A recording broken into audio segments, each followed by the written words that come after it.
বন্ধুরা, এই মিষ্টিটা খেতে কিন্তু বাম্পার হয়েছিল। দেখতে যেমন সুন্দর লাগছে, খেতেও কিন্তু অনেক সুন্দর লেগেছে। তো বন্ধুরা, যারা মিষ্টি খেতে খুব ভালোবাসো তারা কিন্তু এই মিষ্টিটা একবার ট্রাই করে দেখতে পারো। তোমরা কিন্তু একবার খেলে বারবার খেতে আপসেই ইচ্ছা যাবে। তো hello friend, welcome back to my new video. তোমাদের ফুড বাঙালিতে ওয়েলকাম। তো আজকে নিয়ে চলে এসেছি মিষ্টির একটা দারুণ সুন্দর রেসিপি। আর সামনেই তো শিবরাত্রি চলে এসেছে। তো শিবরাত্রির দিনে তো আমরা সবাই নিরামিষ খাই। তো সেই দিনে একবার এই মিষ্টিটা বানিয়ে দেখবে কেমন হয়। তো বন্ধুরা, স্টার্ট করা যাক ভিডিওটা। প্রথম থেকে শেষ পর্যন্ত ভিডিওটা দেখার জন্য তোমাদের কাছে অনুরোধ রইল। তো দেখো, আমি এখানে 2 কাপ পরিমাণ ময়দা নিয়েছি। তারপরে ছোট্ট বাটির 1 বাটি নিয়েছি রিফাইন অয়েল। ময়ানটা কিন্তু আমি ভালোভাবে করে নিয়েছিলাম। তারপরে অল্প অল্প জল দিয়ে একটু ডো তৈরি করে নিয়েছি। হাতে একটু তেল ব্রাশ করে দিয়েছি আর একটুখানি ঠেসে নিলাম। এরপর ঢাকা দিয়ে দিলাম। ততক্ষণ আমি এদিকে রসটা তৈরি করে নিচ্ছি। এখানে 1 কাপ পরিমাণ চিনি নিয়েছি আর ওই কাপের মাপেই জল নিয়েছি আর একটু এলাচ নিয়েছি। এখানে 20 থেকে 25 মিনিট লো ফ্লেমে কিন্তু আমি ভালোভাবে রসটা তৈরি করে নিয়েছি। হাতে একটু দিয়ে দেখছি যে একটু চিটচিটে ভাব হলে কিন্তু তোমরা রসটা নামিয়ে নেবে। 1 দাগ 2 দাগ ওসব হওয়ার কোনো দরকার নেই। তো আমার কিন্তু রসটা মনে হচ্ছে অনেকটাই কমপ্লিট হয়ে গেছে। এরপর দেখো, ডোটা আমি 20 মিনিট পর চলে এসেছি। কতটা সফট হয়েছে বুঝতেই পারছো। তো এরপর ছোটো ছোটো করে লেচি কেটে নেব। তোমরা যেরকম সাইজের করবে তোমরা কিন্তু সেরকম সাইজেরই করতে পারো।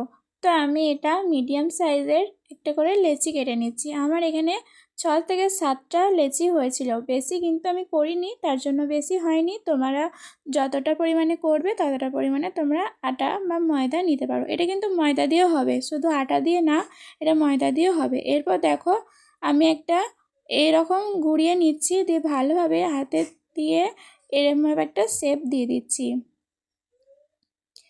তো ফার্স্টেরটা একটু অসুবিধা হবে ঠিকই, কিন্তু তারপরেগুলো আমার কিন্তু কোনো অসুবিধা হয়নি। হাতে একটু তেল বুলিয়ে নেবে, দিয়ে এভাবে করে নেবে, দেখবে আপসেই কিন্তু হয়ে যাবে।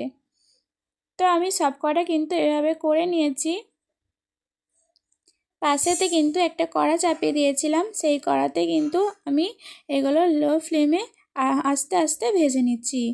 আর হ্যাঁ, তোমরা কিন্তু ওই যে রসটা করে রেখেছিলে সেই রসটা কিন্তু ঢাকা দিয়ে রাখবে। ঠান্ডা হয়ে গেলে না ভেতরের রসটা ঢুকতে চায় না। তো যাই হোক, দেখো আমার ভাজা কিন্তু কমপ্লিট হয়ে গেছে। এরপর দেখো আমি রসে ডুবিয়ে দিচ্ছি। আমি যেভাবে ঢাকা দিয়ে রেখেছিলাম তোমরা কিন্তু এভাবেই করবে, দেখবে পারফেক্টভাবে আমার মতনই দেখতেও হবে আর খেতেও সুন্দর হবে। আমি ভালোভাবে ঘাঁটিয়ে দিচ্ছি যাতে রসগুলো সব ভালো করে লেগে যায়। তো আমি প্রায় আধ ঘন্টা পর্যন্ত ঢাকা দিয়ে রেখেছিলাম। তো এরপর দেখো, দেখেই মনে হচ্ছে রসটা কতটা সুন্দর ঢুকেছে, ভেতরের রসটা পুরো টইটুম্বুর করছিল। তো দেখো, আমি এক এক করে সাজিয়ে নিচ্ছি। আর ওপর থেকে দেখতে ভালো লাগার জন্য আমি একটু বাদামটা ভেঙে গুঁড়িয়ে দিয়েছিলাম। একটু দেখতে ভালো লাগার জন্য, তোমরা এটা না দিতেও পারো, আমি এটা দেখতে ভালো লাগার জন্য একটু দিয়েছিলাম। তো বন্ধুরা, তোমাদের ভিডিওটা কেমন লাগলো আমায় কিন্তু একটা অবশ্যই কমেন্ট করে জানিও। ভালো লাগলে like, comment, share and subscribe করতে কিন্তু ভুলো না। আর এভাবেই আমার পাশে থেকো। এত কম টাইমে যে আমি এই জায়গাটা যে শুধুমাত্র তোমাদের জন্য। তোমাদের থ্যাঙ্কস বলবো না। তোমরা সবাই অনেক সুস্থ থেকো, ভালো থেকো। আজকেরকার মতন টাটা।